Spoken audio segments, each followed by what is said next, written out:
Hello friends, कैसे हैं आप लोग। उम्मीद करता हूँ आप सब बढ़िया होंगे और आपकी तैयारी बहुत बढ़िया चल रही होगी। दोस्तों, सबसे पहले आप सबको बहुत बहुत धन्यवाद। आज अपना जो परिवार है वो 1000 सब्सक्राइबर पूरे कर चुका है और मैं कोशिश करूँगा कि आपके लिए जितना बेहतर कंटेंट हो सके वो अवेलेबल कराऊँ। बस आप अपना प्यार ऐसे ही देते रहिएगा, ठीक है, ताकि मुझे भी थोड़ा मोटिवेशन मिलता रहे कि हाँ, मैं कुछ अच्छा काम कर रहा हूँ और सही डायरेक्शन में काम कर रहा हूँ। ठीक है दोस्तों, आज अपन बात करने वाले हैं मध्य प्रदेश पंचायत सचिव भर्ती के बारे में। अभी तक ये भर्ती रेगुलर बेसिस पे ऐसे ऑनलाइन मोड में नहीं होती थी, लेकिन अब चूँकि ऑनलाइन मोड में होगी और रेगुलर बेसिस पे होगी, है ना। तो जो है तो अभी इस समय काफ़ी पिछले लगभग काफ़ी दिनों से ये बहुत ज़ोरों शोरों से चर्चा में है भर्ती। तो मैंने सोचा क्यों ना एक वीडियो बना के सारी डिटेल जो है तो इस पर डिस्कस कर ली जाए कि कैसा क्या इसका सीन रहने वाला है। और अभी हाल ही में 1-2 दिन पहले खबर आई थी, तो उस खबर पे भी जो है तो अपन चर्चा करेंगे। तो सबसे पहले बात करें कि ये पंचायत सचिव होता क्या है। तो मैं अगर थोड़ा सा पॉलिटी के लेवल पे, अपने राज्य व्यवस्था के स्तर पे अगर बात करूं, तो सचिव, जैसे आपने अगर कभी सुना हो कैबिनेट सचिव, कैबिनेट सेक्रेटरी, ठीक है। इसके बाद जो है तो अलग अलग मंत्रालय के जो सचिव होते हैं, जैसे डिफेंस सेक्रेटरी हो गया, रक्षा सचिव, फाइनेंस सेक्रेटरी हो गया, ठीक है, वित्त सचिव। तो केंद्र के स्तर पे जो विधायिका है और जो विधायिका नहीं, माफ़ कीजिएगा, जो कार्यपालिका है, ठीक है, वहाँ जैसे कार्यपालिका केंद्र के स्तर पे हो गई अपनी जो भी प्रधानमंत्री हो गए और अलग अलग जो भी मंत्री हैं, तो ये जो है तो केंद्र के स्तर की कार्यपालिका हो गई। तो केंद्र के स्तर पे इनकी सहायता के लिए सचिव रखे जाते हैं, जो कि ऑब्वियसली आईएएस ऑफिसर होते हैं, आईएएस, सीनियर आईएएस ऑफिसर, है ना। और ऐसे ही राज्य के स्तर पे बात करें तो राज्य के स्तर पे भी यही स्ट्रक्चर है। और इन सारे मंत्रियों की जो है तो इन सारे जो कार्यपालिका के जो सदस्य हैं, इनकी सहायता के लिए ये जो है तो सचिव वगैरह रखे जाते हैं। ये भी सीनियर आईएएस ऑफिसर ही होते हैं। तो ये जो है तो राज्य के स्तर पे हो गया। ऐसे ही तीसरा जो लेवल, जो तीसरा स्तर जो बनाया गया है, जो कि संविधान के 73वें और 74वें संविधान संशोधन के तहत रखा गया था, खासकर 73वें संविधान संशोधन की अगर बात करें, तो इसके तहत जो पंचायतें बनाई गई थी, ये तीसरे स्तर की कार्यपालिका है। तो जो पंचायत के स्तर पे अगर अपन देखें तो सरपंच हो गया और जो अलग अलग पंच हो गए, ये बनाते हैं कार्यपालिका पंचायत के स्तर की। तो इनकी सहायता के लिए जो है तो सचिव का पद पंचायत स्तर पे रखा गया है। अगर अपन कार्यपालिका की बात करें तो कार्यपालिका में खासकर जो कि परमानेंट कार्य जो है तो एग्जीक्यूटिव है, स्थायी कार्यपालिका, जो मंत्री मिनिस्टर जो भी ये होते हैं, सरपंच वगैरह, जो भी नीचे से लेकर ऊपर तक, ये स्थायी नहीं है, इनका कार्यकाल फिक्स है। ये 5 साल के बाद जो है तो इनको वापस से चुनाव लड़ना पड़ेगा और वापस से जीत के आना पड़ेगा, तब ये अपने पद पे रहते हैं, इसलिए इनको अस्थायी कार्यपालिका बोलते हैं।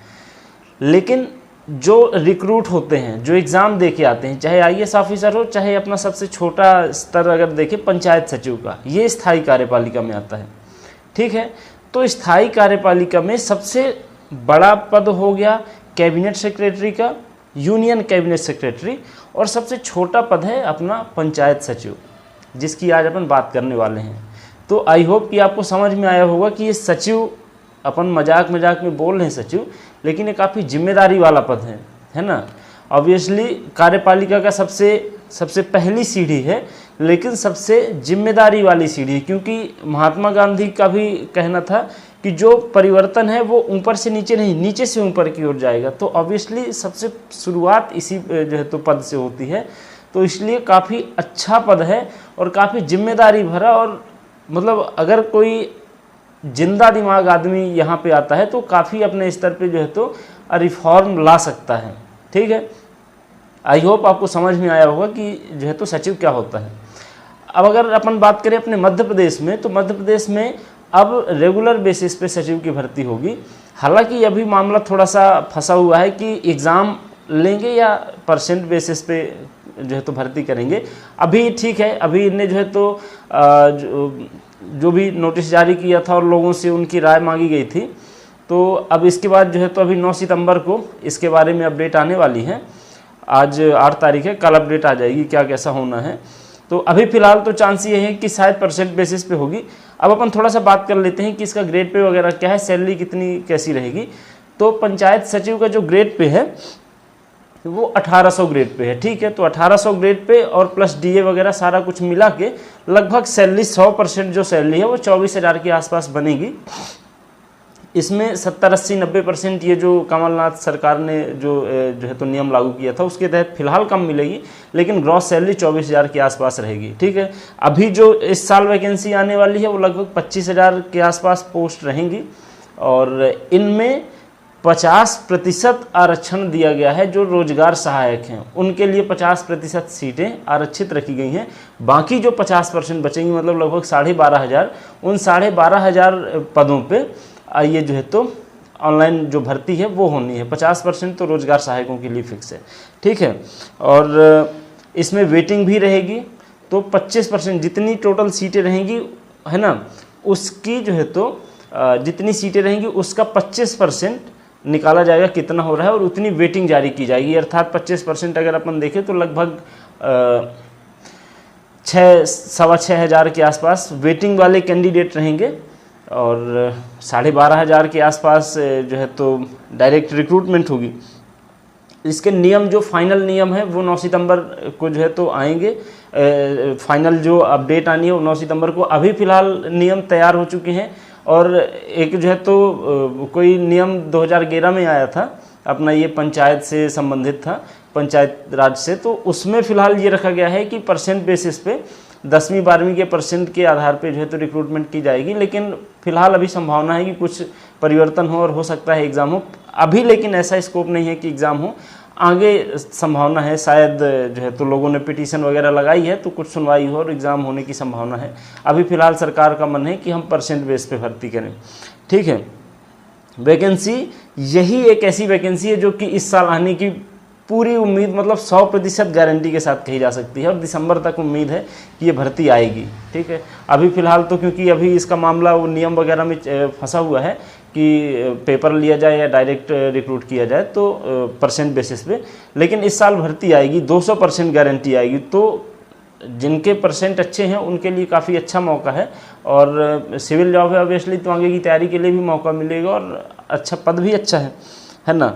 और पंचायत दर्पण जो है तो पोर्टल है, एप्लीकेशन है, ऑनलाइन पोर्टल है, उस पे जो है तो ये भर्ती ओपन की जाएगी और वहाँ से फॉर्म वगैरह जो भी हैं वो फिलअप होंगे। तो आगे जो भी जानकारी होगी तो अपन जो है तो अपडेट करेंगे चैनल पे। तो अभी फ़िलहाल कुछ ऐसा नहीं है, आगे जानकारी आएगी तो जानकारी दे दी जाएगी कि कब से फॉर्म भरे जाने और कैसा क्या है, ठीक है। इसमें जो सबसे खास चीज़ है वो ये है कि जो कैंडिडेट है वो उसी ज़िले का होना चाहिए। अर्थात इस पे जो है तो डिस्ट्रिक्ट बेस पे मेरिट बनेगी, तो इसलिए परसेंट का ही अब अपन कट ऑफ लेंगे है ना कि कितने परसेंट से लिस्ट उठी है। तो वो ज़िले वाइज जो है तो वेरिएशन रहेगा, क्योंकि हर ज़िले में अलग अलग वैकेंसी रहेगी और हर ज़िले का जो साक्षरता दर है वो भी अलग अलग है, इसलिए हर ज़िले में अलग अलग कट ऑफ जाएगा परसेंट का।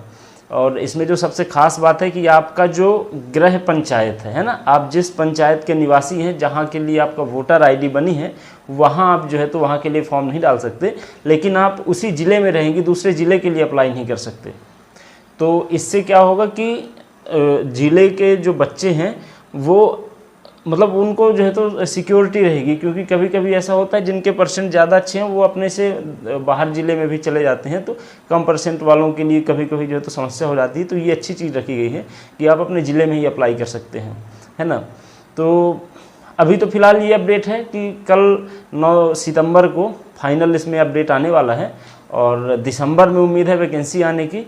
तो अभी फ़िलहाल तो नहीं कह सकते कि एग्ज़ाम होगा, अब देखते हैं, अगर सरकार चाहेगी वैसे करवा सकती है, क्योंकि ऑब्वियसली अगर 25,000 अपने आप में बहुत बड़ी वैकेंसी होती है, अगर इतनी बड़ी वैकेंसी आएगी तो सीधी सी बात है फॉर्म भी ज़्यादा भरे जाएंगे और तो जो है तो चुनावी जो प्रोपेगेंडा है उसमें भी जो है तो फ़ायदा मिलेगा। तो हो सकता है शायद सरकार एग्ज़ाम करवा ले, अच्छी बात है अगर एग्ज़ाम करवाएगी तो जो है तो लोगों को एक और मौका मिलेगा।